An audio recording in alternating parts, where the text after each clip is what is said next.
America's next top victim. Local commies activated and progressive archivers. Good morning, everyone. This is the Propaganda Report, propagandafight.com. I am your host, Brad Binkley. The number one object, good morning, Forest Mommy, up in Colorado. You're up very early over there. Number one object of rage bait in the media. What's up, Harem? Or the progressive media, the rage bait they putting out, like MSNBC. Number one rage bait they've been propagating to their activist hordes across the country recently has changed. Throughout much of the 2024 election cycle and continuing after Trump was elected for his second term, the number one thing that activists and groups like Indivisible and others were told that they were supposed to fear the most and therefore resist the hardest was Trump's immigration policies. Or as Indivisible put it in one of their activist emails, Trump's dangerous, chaotic, and cruel immigration policies. You see, they told these people, and I'm talking about the progressives, the MSNBC audiences of the world, that Trump's immigration policies would not only lead to the inhumane mass deportation of immigrants, they would endanger the very essence of our multiracial democracy, not to mention that they would lead to the outright criminalization of people of color. All as Trump's white nationalist agenda came to fruition right before their eyes. Those are quotes from activist directives and calls to action. This was the messaging and the rallying call that these progressive activists were getting across the country. It is why they were told that they must get off of the couch and go resist Trump. Nothing was more important than stopping that immigration agenda that led to all those horrible things. Nothing. That is until about 2 weeks ago when they were told, forget about all that stuff. We'll get back to that. There are bigger things to fear now than the things we told you previously that were the biggest things to fear. Because now there's Doge. And that's much scarier than your illegal neighbor getting deported or the essence of our multiracial democracy being destroyed, because Doge threatens something more important, something we all hold more near and dear to our heart. Doge threatens the jobs of unelected federal employees. And if unelected federal employees are out of work, then what's the point of even trying to stop Trump's white nationalist agenda? The worst has already happened.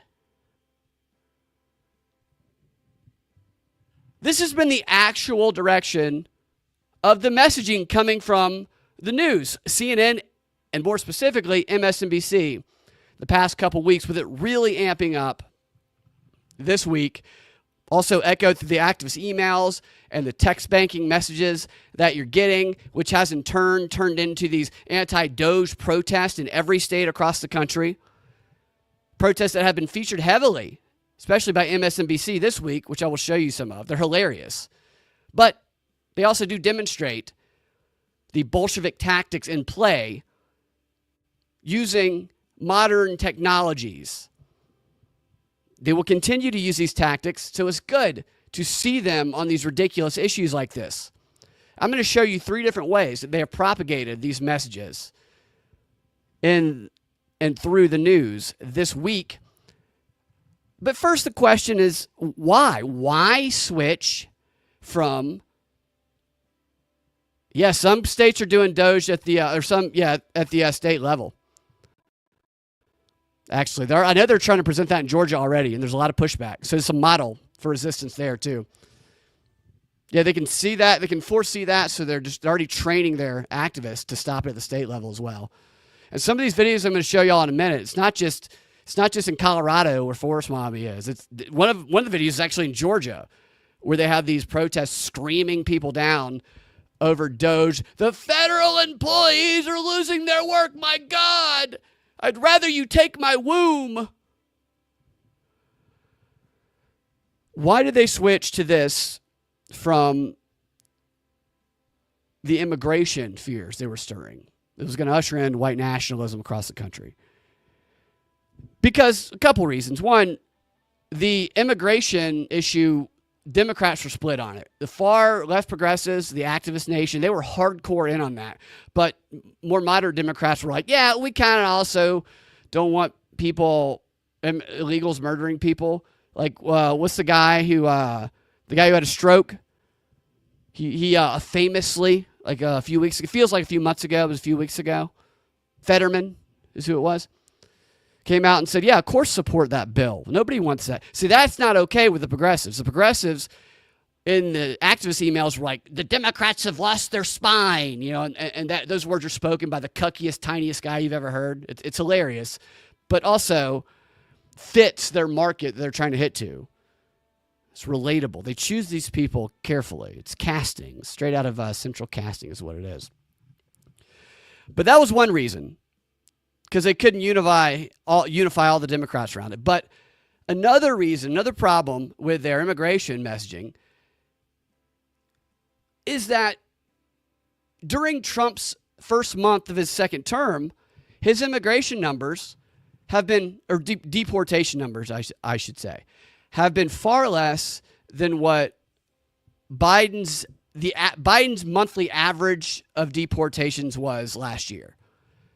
According to the USA Today, Trump deported 37,660 people during the first month back in the office, while Biden, his monthly average last year was 57,000. Trump's 20,000 short of what Biden's average was. This could change, obviously, but right there, those statistics, that's going to kind of take some of the outrage power out of your message when numbers like that become known. Plus, the media has also, because they did choose to report it. They could just choose not to report that. But what they've done is they've reported these numbers and they have redirected it to propagate people who voted for Trump on the promise that he was going to deport all the illegals so that they can claim that Trump is not fulfilling his promises. That's what they're doing, because you're seeing these numbers being put out there by the AP, Reuters, by USA Today. My first question was, why are they saying this? And then it was very clear in their articles. They're trying to say, Trump's not doing what he promised. So they're repurposing that message, which they had spent an entire year telling people, Project 2025, immigration, white nationalism. Never mind. We're going to repurpose that. Now be afraid of Doge. It's crazy how quickly people would just drop that, too, when they're told. They get new programming. It's just like computer code. You delete some of it, you put the new code in, and bam, they just repurpose their outrage to Doge. So now, in order to resist Trump, the more triggering thing has become these Doge cuts. But not really what it will do to them personally, because that was something they tried with the messaging. It's the freezes. It's going to take away your Medicaid, all that a few weeks ago. It's too confusing. So that's where this message of the poor new victim class, the oppressed new victim class, that we must resist Trump and Doge in order to fight for and protect the unelected federal employees. I mean, it's crazy. I feel for people who are clumped into this, because not everybody who is a federal employee who loses their job is the exact same.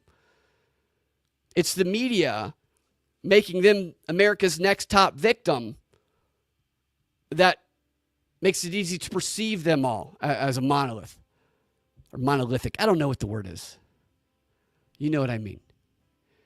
Reuters even reported this week, and this is a really strange way of saying something. Listen to this. They said that in its first month, the Trump administration has only deported half as many people as it has cut the federal jobs of. Oh, what a weird thing to say.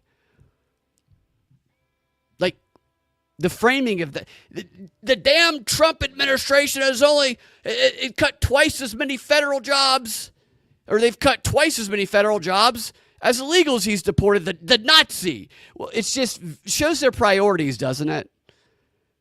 I mean, that sentence from Reuters, they seem to be clearly more upset about feds losing their jobs than the deported immigrants they used to care about being able to stay in the country. Maybe it's a messaging shift, as I'm saying, or maybe that's revealing their true priorities, which are these unelected officials, that nobody's heard of, that have been there for a long time and have had kind of unchecked power that might have been able to trickle some of that power down to them. Maybe that is more important to them than their neighbor getting separated from his family because he came here illegally. Just the way Obama separated them, but they say that only Trump did it, even though Obama built the cages. Okay, so here's the first of the three stories where they have been delivering this message. This is all yesterday, CNN and MSNBC. They very dramatically reported, you've seen this, the story of the 21 Doge staffers. The 21 Doge staffers who resigned via a letter that was addressed to White House Chief of Staff Susie Wiles that they didn't seem to have sent to Susie Wiles. Maybe they did. I can't find anywhere where they actually emailed her or delivered it to her personally. The only information I can find is that these 21, anonymous by the way, none of their names are on it, Doge staffers all signed a letter addressed to Susie Wiles that instead of sending it to her, they made it available to the AP and they uploaded it to a website they created called wethebuilders.org. Instead of just sending in our resignation, no more walking in and saying, take this job and shove it. We'll build a website, upload it there, and then take it down, mind you, because it's no longer there. So it was briefly uploaded, if that's even the truth, and then the AP is who we have to rely on for what it says. That's all part of the whole, it's by design. It's this idea to create this fear and darkness and chaos around what's going on. They were so afraid. They were inside Doge. They saw what was going on that they didn't even want to reveal who they were. They're whistleblowers who individually they might not have been brave enough to blow that whistle and say what was going on and resign. But together, these 21 were able to write this letter, show it to the AP, and briefly upload it to a website, then take it down. You see how constructed and convoluted all of this is? This is publicity stunt stuff. That's all the news is. It's all publicity stunts. It's the most ridiculous publicity stunts that serve the agendas that get reported as shocking real news. All these staffers, instead of signing their name, this is so stupid. It says, and the staffers behind the joint letter did not sign their names, but listed their job titles, including engineer, product manager, and designer. Just signatures. That's just, I would feel so gay doing that. But can we just put our name? No, you can't do it. We have to make it seem terrifying.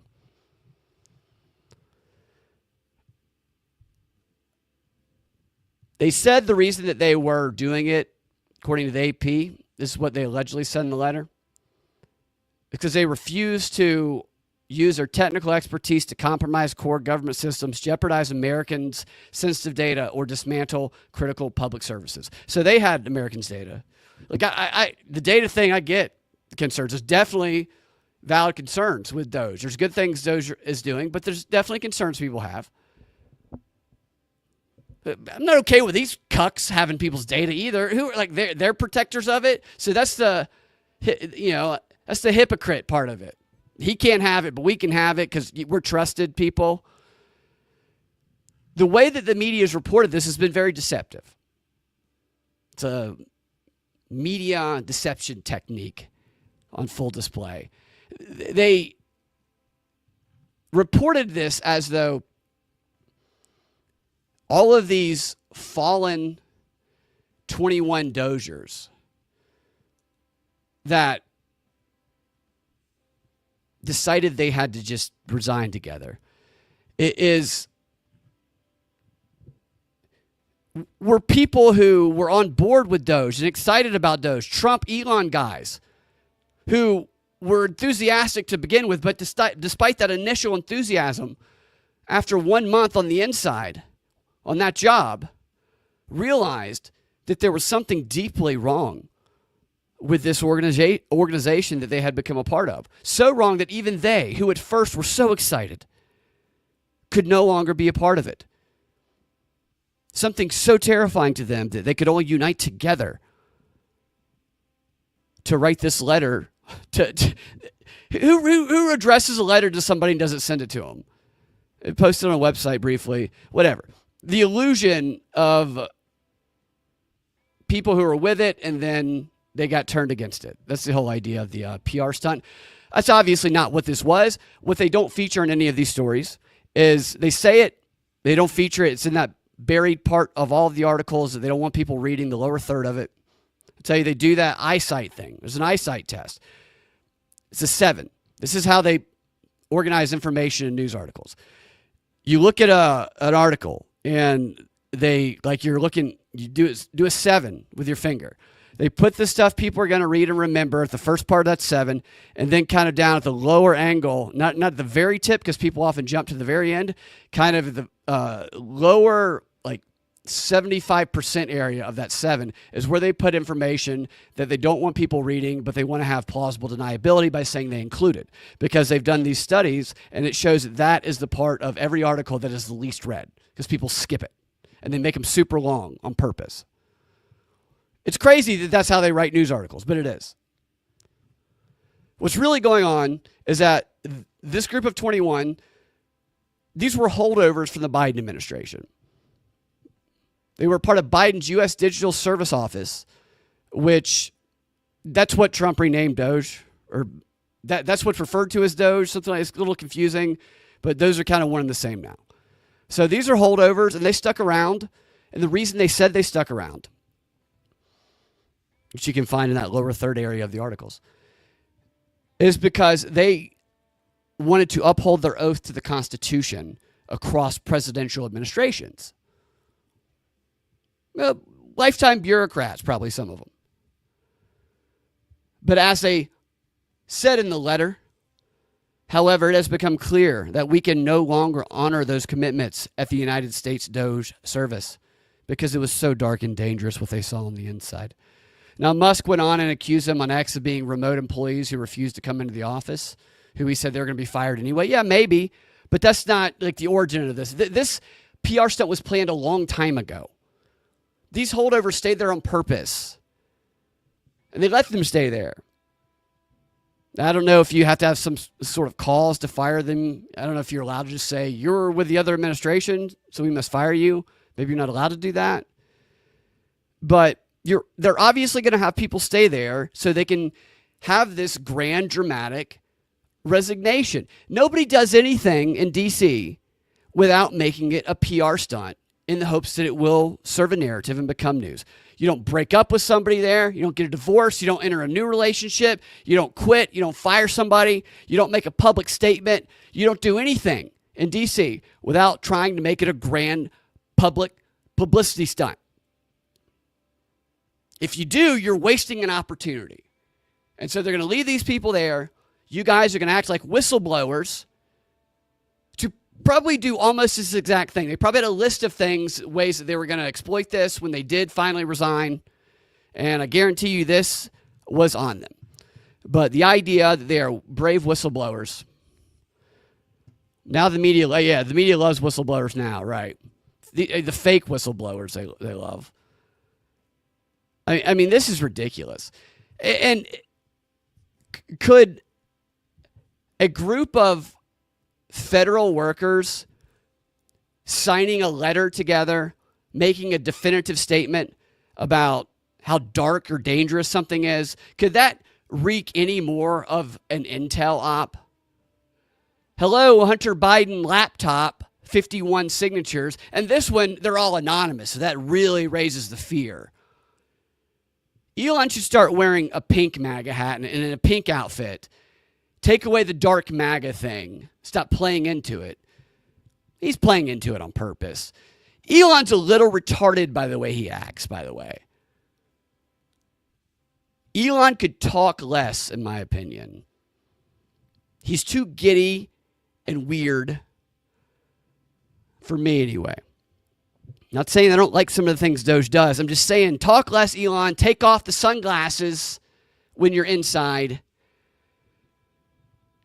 It's a little too much. That's just me. Cut federal jobs and whatnot.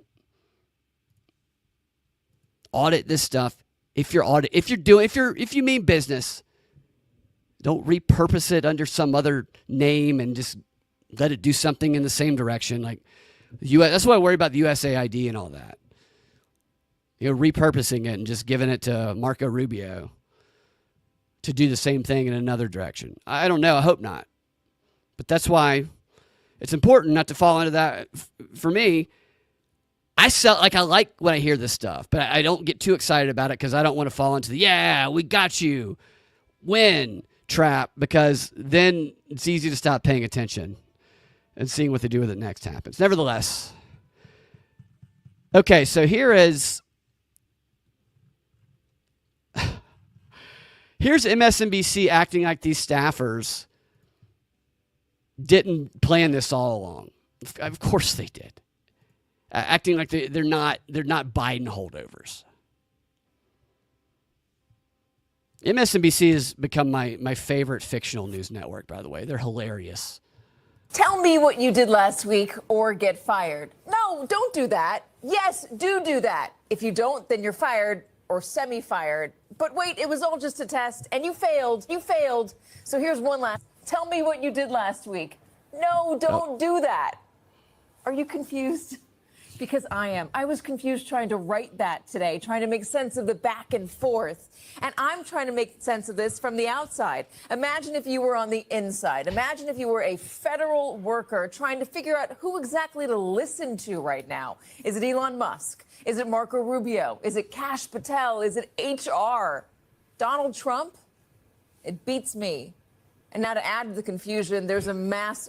Did she just say Donald Trump beats me?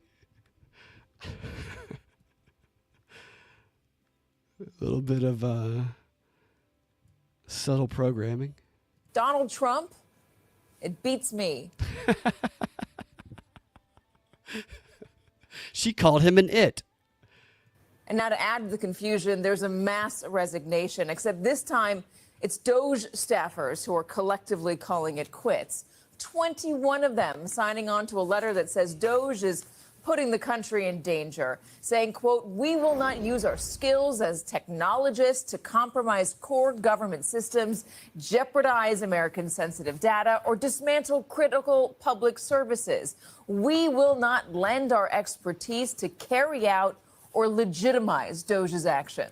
So the first thing that should have been stated there was 21 Doge workers who were Biden administration holdovers, if this was an honest report.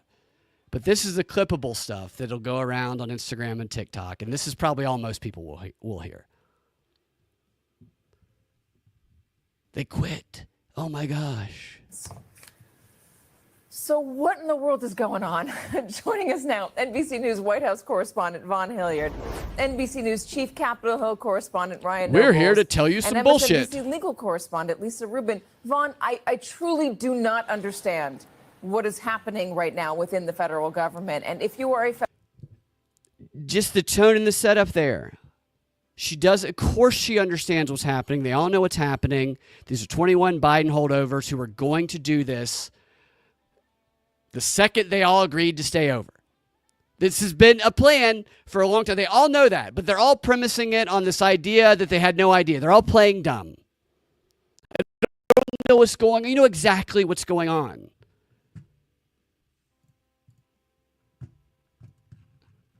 So that's the truth about that story that we've heard about yesterday and we'll continue to hear about. It's all part of this package of news stories designed to create fear and darkness and what's he doing, and these poor victims are so afraid. Won't even put their name out there. And let me show you guys now. hold on a second. I got to move something around here. The next story, which builds up this new victim, America's next victim, that is the poor federal employees. Actually, before I do that, here's the website. We Are the Builders. This is the website they posted this thing on. Look at this website. wearethebuilders.org. And this website it says real stories from federal employees. It's a website created for federal employees to tell their stories about what's really going on inside of Doge. I mean, this sounds like some weird pornography. Real stories from federal employees. And every single one of these here, it says who they are, for decades was on our job in the background, which is exactly what we don't like about these employees. They've done their job in the background. It's gone unchecked. Didn't even know they existed. No transparency there. Maybe some of them are good people, but then there's also the opportunity where some of them can have this unchecked power that has no accountability, which is the fear.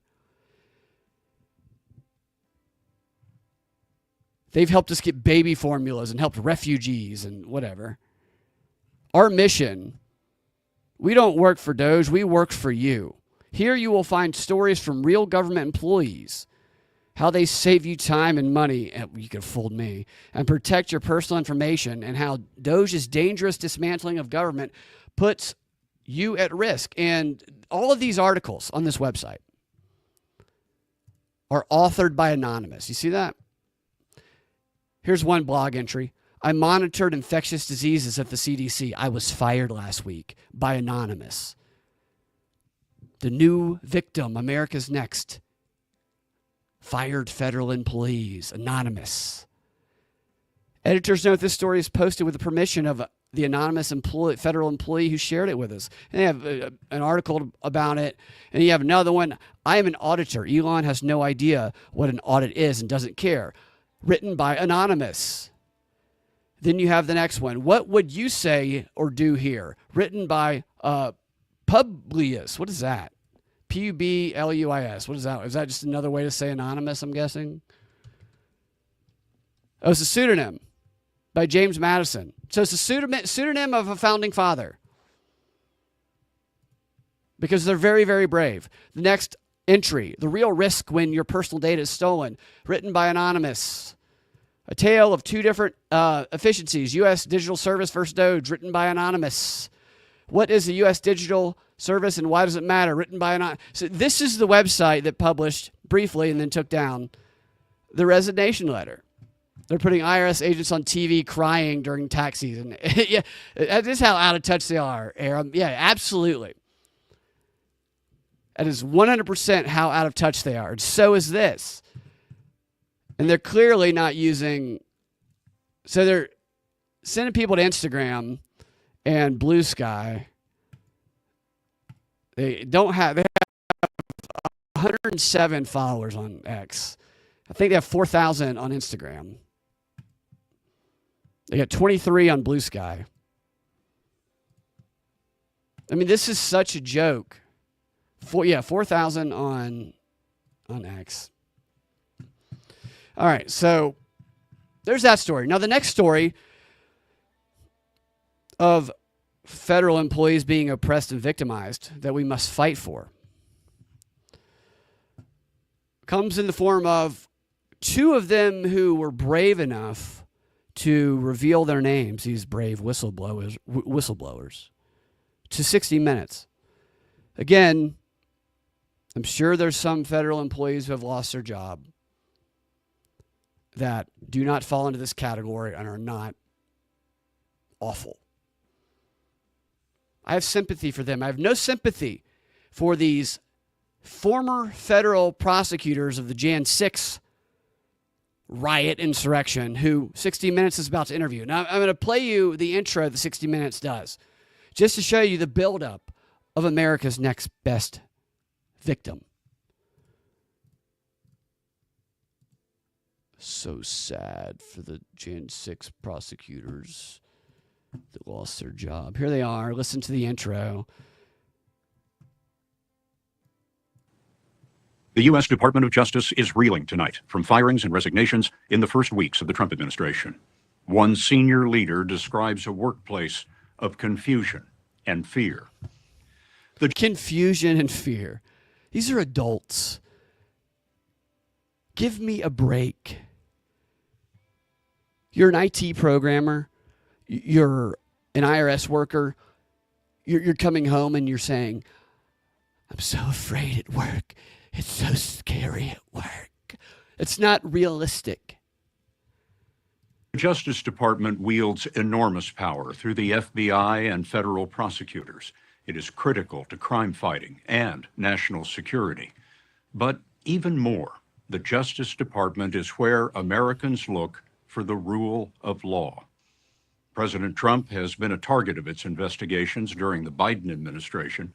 Now Trump says his administration is cleaning up a Justice Department corrupted by politics.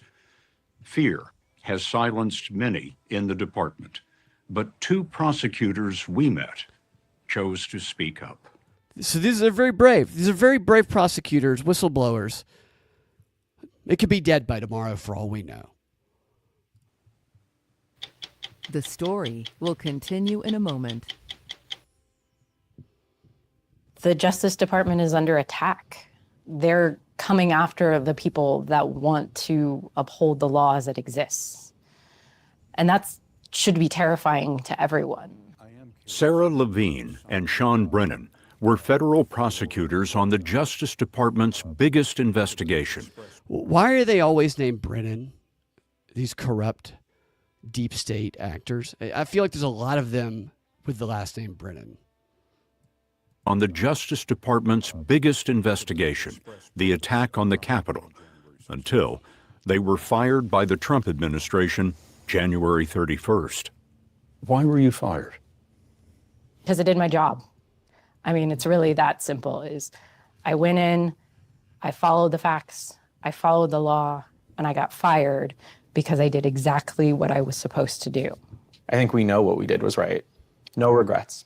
Absolutely none. What we did was justice. Justice for 140 police officers wounded January 6, 2021.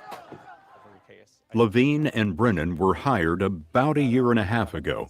At least they didn't say killed like they usually do. To prosecute cases from the riot. And in how many of your cases was the defendant acquitted? None. None. Their cases. There were a couple people acquitted. So they said your cases. The way they phrase these questions here, pay attention, because it's very propagandistic to get the agenda-serving answers. The riot. And in how many of your cases was the defendant acquitted? None. None. Which tells you what? The evidence was overwhelming. Overwhelming. But last month, the president pardoned even the most violent convicts, whom he calls by another name. So this is January 6th. These are the hostages. Approximately 1,500 for a pardon. Not long after the ink was dry, letters of termination hit the Justice Department. The letters rewrote history, calling the prosecution itself, in the words of the president, a grave national injustice. Rewriting history is a theme and a phrase you're going to hear more and more. Even in the next story that is kind of along the same theme but a little bit different, that term is very heavy and it will continue to be propagated more and more. They select these terms and then they all jump on board and you start to hear them subtly. And then there's just part of your unconscious because you realize that you haven't stopped hearing them for months on end from every network, even the ones that seem to oppose it. I'm saying it right now. I don't even intend to propagate it out there, but by repeating it, I'm actually kind of serving what they want to happen. Anyone who has watched videos of what happened on January 6th knows that the grave national injustice was not the decision to prosecute the rioters. The grave national injustice has been the Department of Justice turning its back on those law enforcement officers, those members of Congress, and all of those victims. I mean, this looks like a trans lawyer. I'm not trying to be mean. Legitimately looks like a trans man. Am I wrong? Who were affected. This was a decision to protect people who had committed serious crimes because they were doing so in support of the president's reelection. I don't think anybody... To understand the Department of Justice, we went to one who knows it well. Ronald Reagan. Peter Keisler. So that's all BS. I mean, I don't have to relitigate all of that, but the way they asked the questions, how many were acquitted of your cases? 0. Well, there have been some acquitted. I guess it wasn't their cases.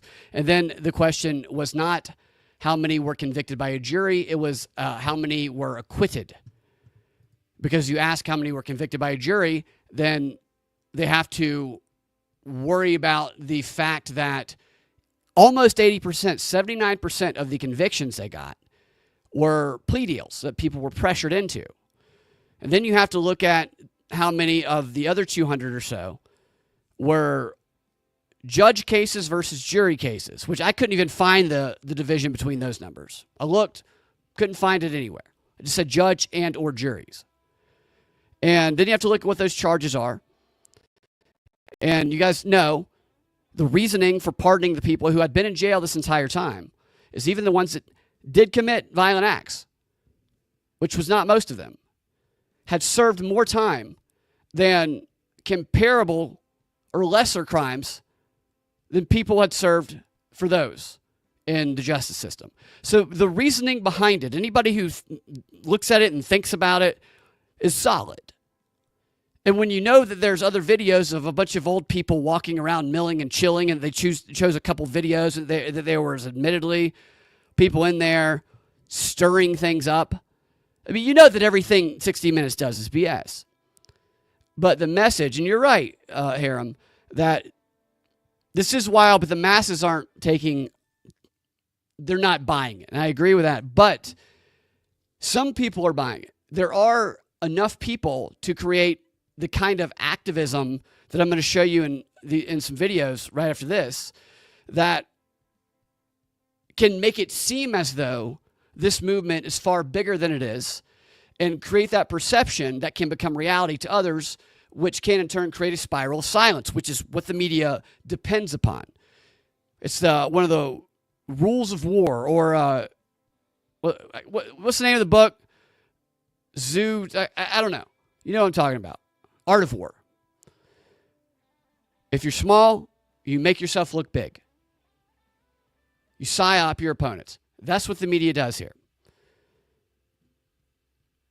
And they attempt to convert people, and they harden enough people, then they can, like the Bolshevik organizational weapon they're creating, they can compel them, some of them, to do things that will end up getting those people who are just mind-controlled slaves thrown in prison for decades, throwing Molotov cocktails. Meanwhile, the organizers don't care, but an act of violence has occurred because enough people have bought into this. And these strategies and tactics that they are practicing constantly, they will continue to use them in the hopes of creating, if need be, a color revolution of sorts. This is the type of stuff the CIA does to create color revolutions in other countries. And it's gone on here often, and people recognize it, and there's a back and forth. Anybody can use the tactics. But this is the time right now when so much focus is on Trump nationally that they are able to perfect these tactics in the states and the locales around the country while also trying to capture the school boards and, in certain states, utilize state power, which libertarians and conservatives promote, but if they're not paying attention, that power is co-opted and captured by the communists to prevent because the DEI, all that stuff, the executive orders, that doesn't apply to states. So you're going to see these communists go in these states where they can get power unnoticed and prevent that from trickling down to the state. That's why people got to pay attention to these little small hordes of activist communists that are around the country attempting to still push these agendas despite the national change in vibe and culture. Isn't working for the federal government a service of sacrifice? Yeah, well, ideally. That's the idea. I don't know that they see it that way. It's just crazy. So here's these people. This is MSNBC again. And every program on MSNBC has featured these. They're highlighting all of these activists. And they have the camera work to make it look bigger. They send them a whole instruction manual. I get it. You can go to indivisible.org, I think it is, and go to their resources. They have great resources if you want to understand their strategic. I mean, these are Bolshevik tactics they use. It's very interesting to read. There's a lot of it. But they tell them what to say. They tell them where to go, when to go there, and who to scream at.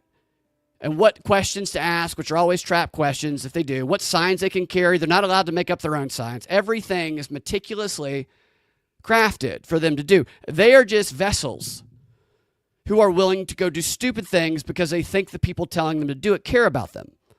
And this media coverage is like their reward because they think they've done a good job. It's the carrot and the stick.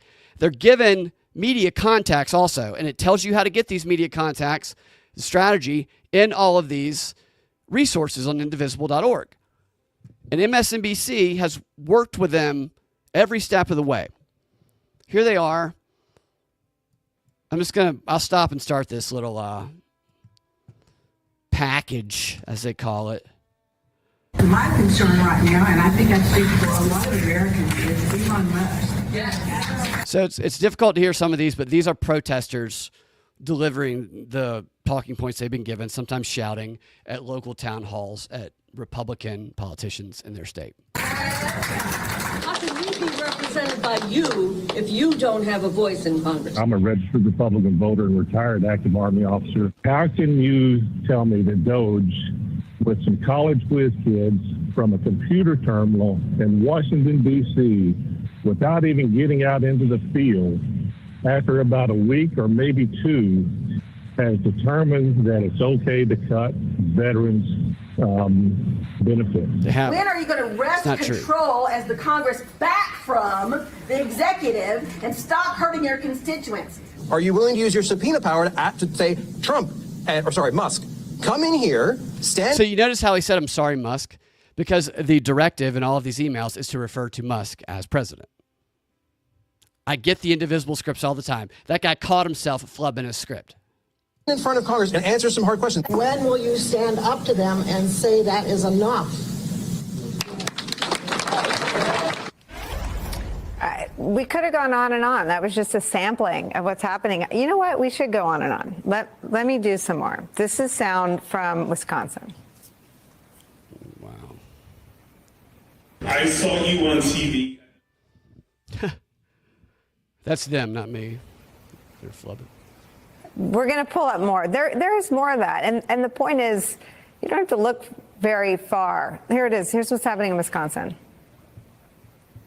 President Trump has issued a lot of executive orders. I think by and large, this is moving very quickly compared to other administrations. And I think across the board, he's done some very good things. I think.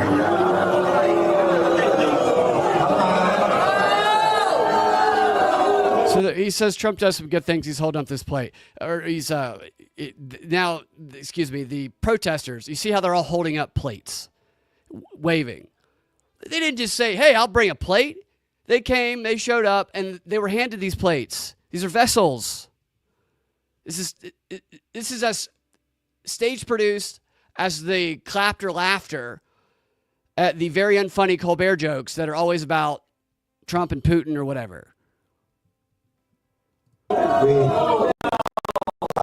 He's gotten rid of birthright citizenship. They have trainings for this. I've gone to some of them on the virtual trainings. They tell you how to do it. They're very, it's amateurish because they can only do so much spreading this out and teach people virtually. I mean, they would like to have it as stage produced, like Colbert's and looking that way and timed that way. But the idea is to direct them around in the same way that audience is directed around at what he says. And they practice it. Illegal as hell. Illegal as hell. News from Republicans for Republicans. And as I Okay, those aren't Republicans. Those are activists. They tell them to go to these meetings. They do. It's just so these are Bolsheviks. Now these are probably just a small number of people. Probably not a lot of them.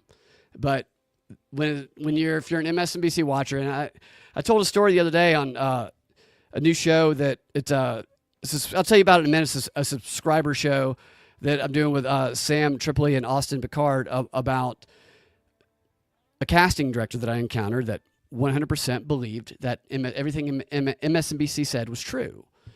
It was really, I'll tell more details about it down the road because I'm actually on an NDA and I can't right now, but if I don't get cast, I can.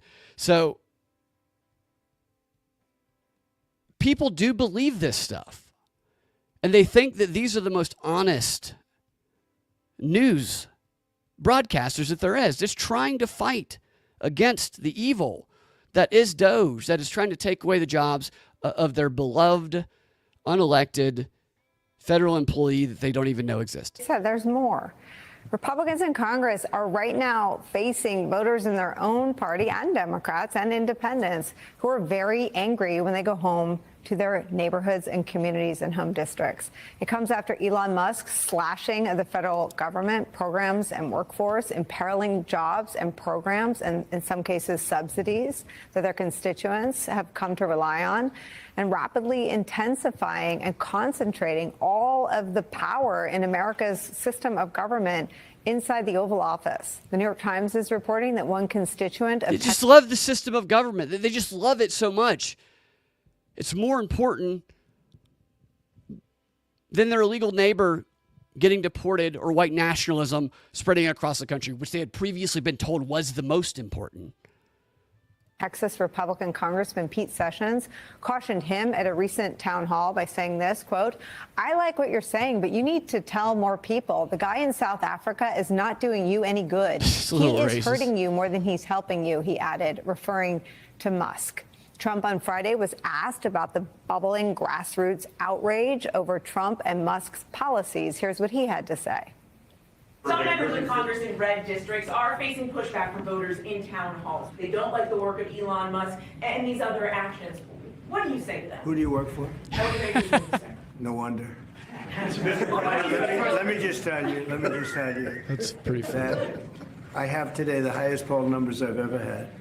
I have today the highest poll numbers of any Republican president ever.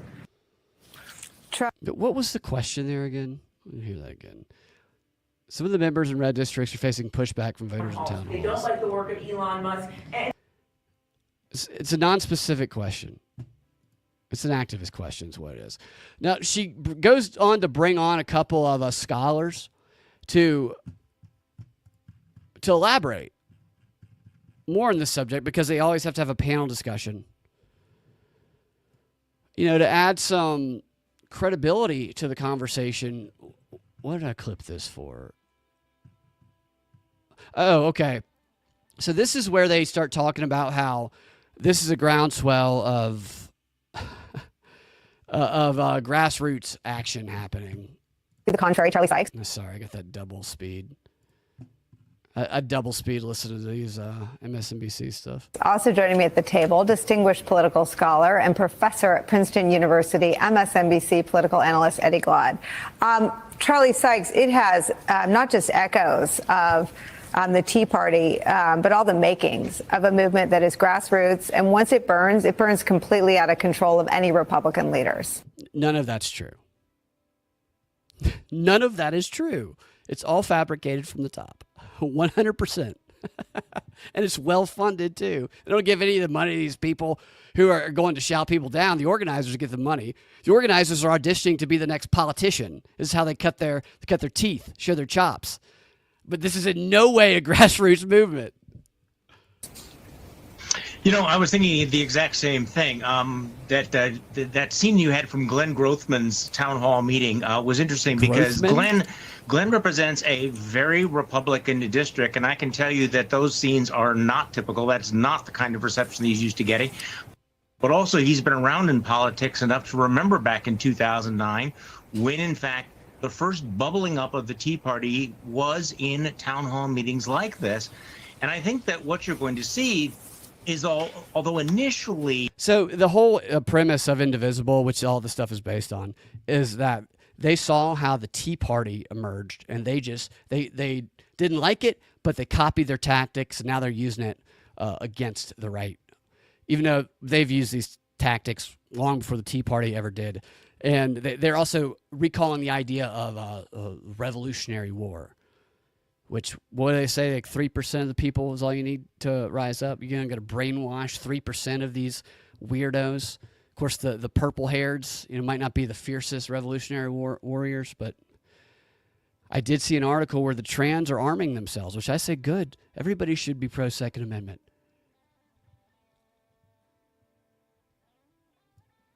Just don't hurt anybody. Leave people alone. But, of course, that's not enough for progressives. You're going to have a lot of focus on Elon Musk. If Republicans in Congress move ahead with some of the budget cuts that they are talking about, I think you're going to see this spread rather dramatically because right now, over the last month, this has been a Washington-based story, and it's about to become a district-level story all across. This is the communist infection of your local districts that I'm talking about. Across the country. And again, Republican politicians recognize a grassroots movement because they benefited from it in 2009, and it's got to be kind of a strange mirror image watching it turn on them right now. What's amazing is that this can't be confused with what I think people have been thinking the resistance of Trump's presidency is going to look like. This wasn't in anyone's script. This can't be manufactured. These are Republicans. This is 100% in their script, and it 100% is manufactured. They literally send out scripts, and they literally teach you to do this stuff in their trainings. Who understand that Trump has already backtracked on the price of eggs by saying, quote, it's hard to make things go down. This is Trump who has backtracked on economic pain by saying people may suffer in the short term. This is Trump doubling down with helping billionaires like Elon Musk and his cohort. And already after 4 weeks saying, I don't know about those things that you voted me to do. Yeah, I'm trying to wrap my mind around it, Nicole. I can't quite understand what direction it's going to go, it's disorienting, how the politics will play out, because where do these people go? Right. Do they not vote for the Republican representative? Do they vote for a MAGA Republican who runs from the... It's just layer on top of layer of deception. None of those people are Republicans that voted for Trump. They might have gotten some never Trump Republicans in districts, which they put a call out for them. All of this stuff, go to those resources, indivisible.org, and you will see that all of this stuff is 100% pre-planned, pre-scripted.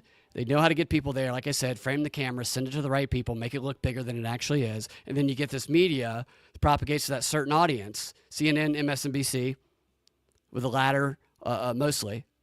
And then the late night shows, Colbert picks up on the MSNBC talking point, and it spreads like a virus to those whose brains are vulnerable to being captured. And then they use those people as their little vessels, Muppets, pulling around a string to go out and do all this crazy stuff that they then broadcast as look at the groundswell, fighting back against evil Doge that's taking the jobs away from the oppressed former federal employee who's unelected that you didn't even know existed until 10 minutes ago. Poor former Jan 6 prosecutor. We're so sad for you. You can't go get another lawyer job somewhere else. Like, we're supposed to feel bad for those two lawyers that were working on that ridiculous, stupid prosecution who lost their job because Trump pardoned those people who should have been pardoned. I can't get another job as a lawyer anywhere. Yes, you can. You're a lawyer. We should start a GoFundMe for all these people, you would think, the way the media talks about them.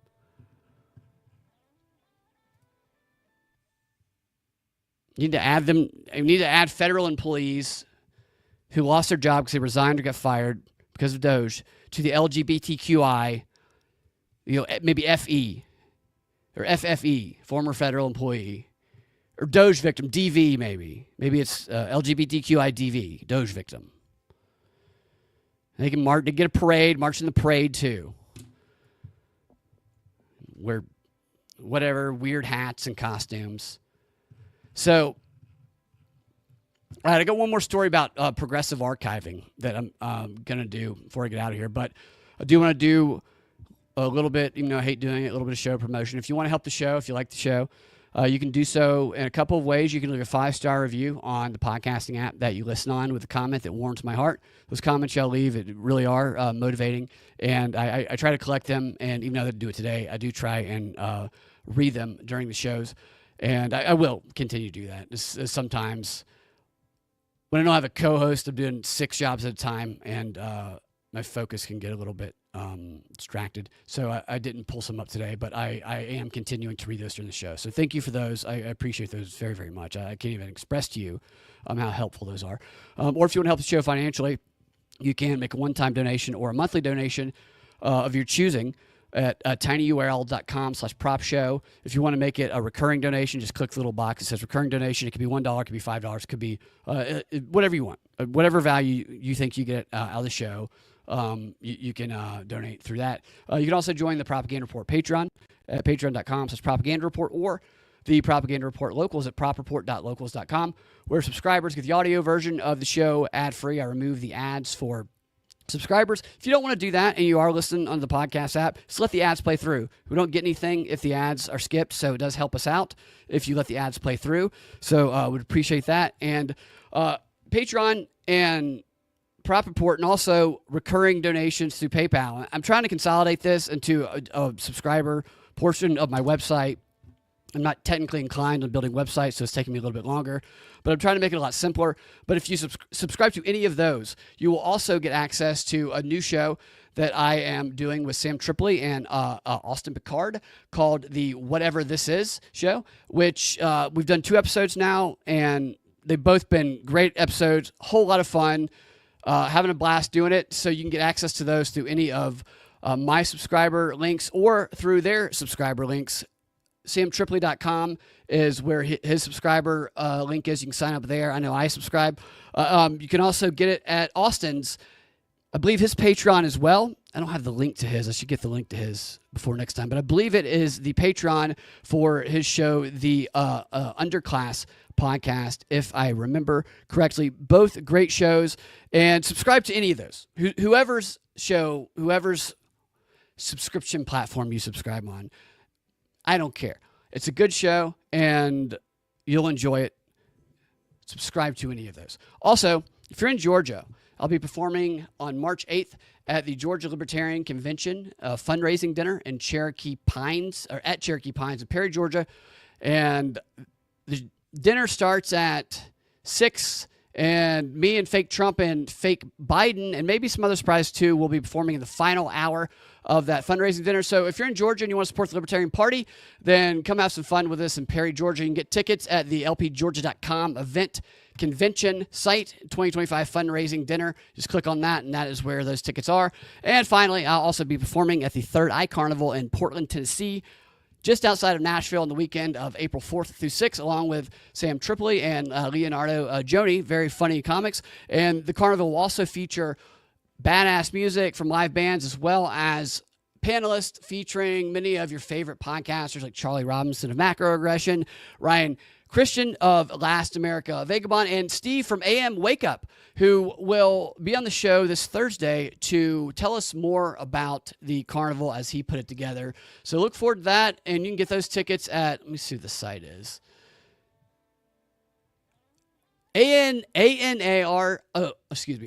anartistcollective.com/events, Third Eye Carnival. Also, you can go to his AM Wake Up X account, and he has shared many of it. I have as well. So you can also get all those links in the description of the YouTube and Rockfin video of this show.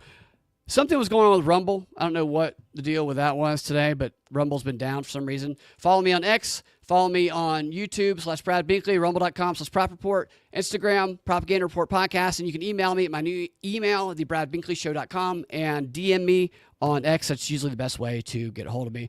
Okay. I don't like doing the ads. That's why I save them for the end of the show. But I do have to do it. I do have to do better self-promotion. All right, last show. Like I said, I highlight all this Bolshevik stuff just because they're going to keep perfecting and using this stuff. And it's good to know. So you can oppose it when it happens in your locales. And I noticed a funny story. Another thing that liberals are doing now. I should back up a minute. You know how conspiracy theorists like me and like many of you guys, how we've archived internet pages for a long, long time? You know, because they have a tendency to disappear. Especially people like Elle on X, whose handle is @somebitchiknow. She's one of the best there is at archiving information on the internet because it disappears, and she makes sure to keep it, especially when it's inconvenient information, which that seems to disappear the fastest. Well, these things that us conspiracy theorists have had a habit of doing for many, many years, it would seem that Democrats and progressives are now prioritizing doing these very things that they would laugh at us for doing or mock us for doing in the past, because they are now encouraging and even teaching their audiences to use sites like the Wayback Machine to preserve websites because, I'll give you one guess, Trump. Because Trump. As you can see here in an article from Vox, the headline is, "The man trying to capture the internet before it disappears. The Trump administration is purging some government websites. The director of the Wayback Machine explains what we can do about it." See, that phrase, rewriting history, that you heard earlier, is also a theme in this story. They're terrified that Trump is eliminating government websites and is rewriting history. So now they're encouraging people to use the Wayback Machine, which sucks and hasn't been good in years, to archive all of the things that Trump might get rid of. And here's what the article says specifically.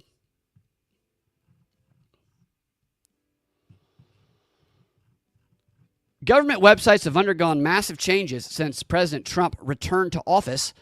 Several sites like USAID.gov, reproductiverights.gov, and the Spanish language version of the WhiteHouse.gov have gone off like, oh my God, somebody better archive the Spanish language version of WhiteHouse.gov.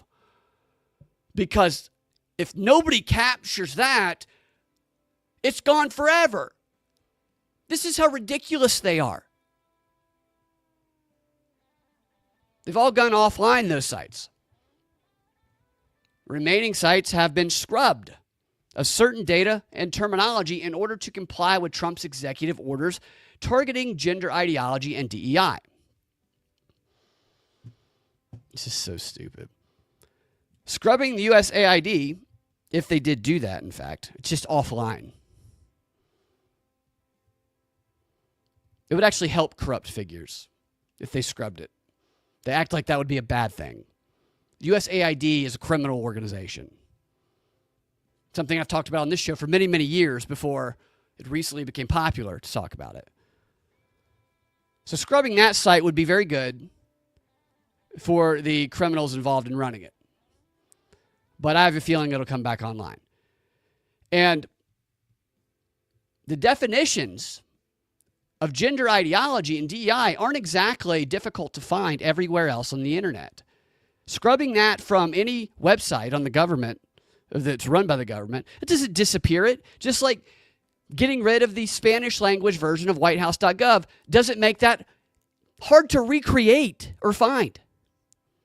None of these things are actual real things that you're going to lose to history, that they're saying that must be captured. It's so ridiculous. It's not like this is information about the Las Vegas shooting They currently have 1369 relevant bookmark pages. Yeah, me too. I got a lot of bookmarks as well. Gravy Grabbler. Overwhelmed with bookmarks at times. I mean, it's ridiculous. Media never cared about the scrubbing of websites when it came to do with Vegas shooting and many, many other incidents that we really never got some answers to. Nor did they care about the scrubbing of information at their request, because the Wayback Machine will take down information at the request. I haven't tried it. I've never tried that, but I know that media websites and government, they have. All they got to do is ask them. And clearly, the Wayback Machine is in cahoots with Democrats or left-leaning progressives or whatever. Oh, probably also the Trump administration, if I had to guess. I doubt they would not. Even though they say they're trying to preserve it, I bet if they were asked to, they'd probably take something down. The Wayback Machine sucks so bad, and it has since after the Las Vegas shooting. It was you can't find anything on it anymore. One of my old websites, I can't even remember what it was that got taken down. Couldn't find anything on the Wayback Machine from it because there was inconvenient information published on it. It was wiped completely. I didn't ask them to do it. The subject matter got wiped completely. They didn't care about preserving it back then. The media didn't. This article then goes on to ask the director of the Wayback Machine, this dude, this douche. They wanted him to give people familiar and who aren't familiar with the site an idea of what they have preserved over the past 30 years. To which he said this. He said, "Oh, where do I begin? It's like walking into a very large library and saying, 'Show me your favorite book.'" To which I would add, unless that favorite book is about the Las Vegas shooting, which will not be available. He later said in response to a question about what he's doing to react to all the Trump government website takedowns, you know, like the Spanish language version of whitehouse.gov. Like, what are you doing about that? He says the Wayback Machine seems to be one of the main players in trying to archive everything that's going on, everything that's available, especially U.S. government websites, and making those archives that might be taken down available in real time. So along with this, Trump is rewriting history because they're very upset that Trump is rewriting the history that they have been so adamant about rewriting, even though they've given zero examples of history being rewritten. The Spanish language version, is that a rewriting of history by getting rid of something you can literally just translate in Google? Or the DEI definitions you can literally find on 18 million different NGO organization websites? I mean, they are literally everywhere. He doesn't have to archive them from the White House web, the CDC, or wherever they were taken down from. I guarantee you the CDC has a copy. They'd be happy to give them. So they're focusing on Trump. So you're going to hear that phrase, and you're also going to hear the Wayback Machine become a prominent, almost fact checker of the next administration. That's what I'm calling right now. You're going to see this guy being interviewed on MSNBC, on CNN, on ABC News, CBS News. He's going to be like the new Snopes, holding the president's feet to the fire when it comes to deletions from official government websites. I guarantee it. Because they're worthless. The Wayback Machine is basically worthless now. Along with asking them to take stuff down, which they will if you're powerful enough, it also can't archive things like the Twitter or X pages of people who change their username and handle, which you can do. You can keep your following. I've said this many times. But you can change your username and handle, which changes the URL of your profile page, effectively making your previous one non-existent. So if somebody has like what's interesting is the accounts, I've investigated this with a number of suspicious accounts that have big followings that I know, that I've identified as grifters, hardcore grifters, right-leaning. It says when the account was created on the profile. So the account might be created in 2009. But then you can mark the day that the handle changed by when the Wayback Machine starts picking up again based on the new link after they change their... So they can pretend to be a Liberty Thought or a girl for like 5 years, build up a following, and then they can switch it, and then they can just be themselves and act like they built the following up themselves. And since they targeted the same audience, pretending to be a girl and showing, pictures of some other person, some girl's breast without permission, probably, they act like they built it up. This is a strategy people use. And you can see the date the account was created, and then you can see all of the blank years on the Wayback Machine where nothing happened because the date the URL changed is when the Wayback Machine picks up. So that's really the only thing the Wayback Machine is useful for. Is finding out when some con artist who was pretending to be somebody else, changed their handle. Now, some people change their handles for other reasons. I'm not saying they don't. But some do it for deceptive reasons. Nevertheless. Finally, this is my favorite part of the article. Is this the one? Yeah, this is great. The dude gives an example. He's asked to give an example. Could you give us an example to the audience, please, of what's been lost in the past, what's slipped through the cracks and has been lost to history because nobody was able to archive it? Which obviously, he cited some of the pertinent details of the Las Vegas shooting. I'm kidding. Of course he didn't do that. He actually cited something from last week. All of history of 30 years. Of 30 years, this guy could have chosen something that was lost to history. And he chose something to use as an example that we will never know the truth about. That happened last week. He said, apparently there was a page up on the CDC website about the bird flu last week that was only up for a few minutes and no one got it. No one got it. That pesky Trump administration rewriting history. We could all die because nobody was able to capture the brief moment that whatever that information about the bird flu was on the CDC website. We'll never know. That's what he picked as an example. Give me a break. And finally, so look out for that guy. Look out. I don't know what this guy looks like. Let's see what he looks like. What's his name? So stupid. Digital decay.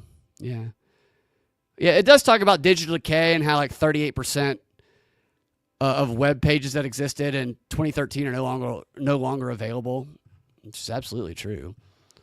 The media actually has a strategic way. I covered this a while ago. I'm trying to remember exactly how it works, where they update their... So they say the lie, like, Russia, P dossier confirmed, and then they just go back and instead of putting the correction, they like change. They change the story without putting the actual correction. Then they change the URL. So when people go back and try and check certain links, they have to find the actual link where the BS stuff was. I need to go back and find the actual details of how they do that, because this was actually a Council on Foreign Relations talk where they talked about this, because they were talking about the credibility of the news. I mean, they were literally talking about how credibility for the news is bad. You need to correct it this way so that basically people don't realize how much you lied in the past, so that you look more credible than you actually are. it was not framed in that way, but that's what they were saying. But of course now, they have this Wayback Machine guy who's going to be the watchdog for this. I don't think that I buy it. What's the dude's name? Manager. Hold on. I want to see what this guy looks like. Wayback. So you guys can look out for him. So if you recognize the dude, which you will see him. Okay, Matt Graham, director of the Wayback Machine. Maybe he's like an AI bot. Maybe that's all he is. No, not that. That's what we were looking up earlier.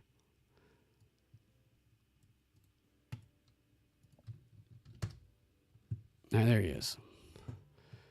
So look for this guy. In fact, let's see. Let's see if he's been on news networks lately. I bet he has been. There's a YouTube call or Zoom call. Matt Graham.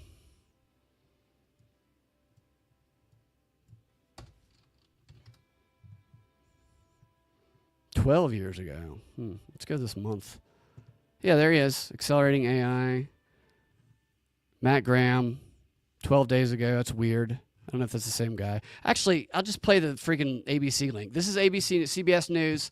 Yeah, you did know it, didn't you, dude? You were going to do your show with me, dude. I'd be done a lot earlier, dude, if I didn't have to do it all by myself, dude. There you are, getting up. You told me you were sick, dude. Ridgeway just popped into the chat. Ridgeway was supposed to do the show with me, but he had the coughs and the sniffles, so he went to bed. So I got up early and did it. Here's the Wayback Machine. Hopefully it has that guy on there. ABC News teaching you how the Wayback Machine preserves outdated government websites. Something conspiracy theorists have known for 20 years. A website is helping resurrect Sorry, it's got on double speed. A website is helping resurrect information and government pages that have been taken offline in the early days of the new Trump administration. These include agencies ranging from the Justice Department to the CDC. The online archive Wayback Machine lets users see past versions of web pages, keeping potentially important information accessible. Really? So to break down how this works, let's bring in CBS News. Let's bring in this woman. She looks like Ariana Grande. She looks like a skeleton took Ozempic, this lady does.